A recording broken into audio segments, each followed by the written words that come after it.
మనకంటే ఎక్కువగా వాళ్ళకంటే ఎక్కువగా పక్కింటి వాడి మీద దృష్టి ఉంటుంది. అలాగే రాక్షసులు ఎప్పుడూ కూడా దేవలోకంలో ఏం జరుగుతుంది, మనం ఎట్లా శక్తివంతులం కావాలి అని చెప్పి ఆకాంక్షిస్తూ ఉంటారు, ఆలోచిస్తూ ఉంటారు. ఇదే సమయంలో ఈ హడావుడి జరిగింది. దక్షుడనేటువంటి యజ్ఞంలో సతీదేవి ప్రాణాన్ని వదిలిపెట్టింది.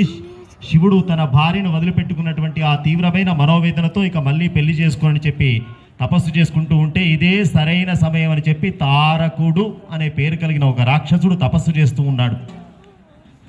బ్రహ్మదేవుడు దిగినాడు. ఏం కావాలయ్యా వరం అన్నాడు. నాకు చావు లేకుండా వరం ఇవ్వవయ్యా అన్నాడు. అది సాధ్యమయ్యే పని కాదయ్యా, ఎవడైనా పుట్టాడు అంటే పోవాల్సిందే, బర్త్ డేట్ ఉన్నదంటే ఎక్స్పైరీ డేట్ ఉండాల్సిందే, అది సహజ సిద్ధం, కాబట్టి చావు లేకుండా కాదు, ఇంకా ఏదైనా కోరుకో అన్నాడు. వాడు బాగా ఆలోచించాడు. వాడిది కూడా ఐఐటి బ్రెయిన్.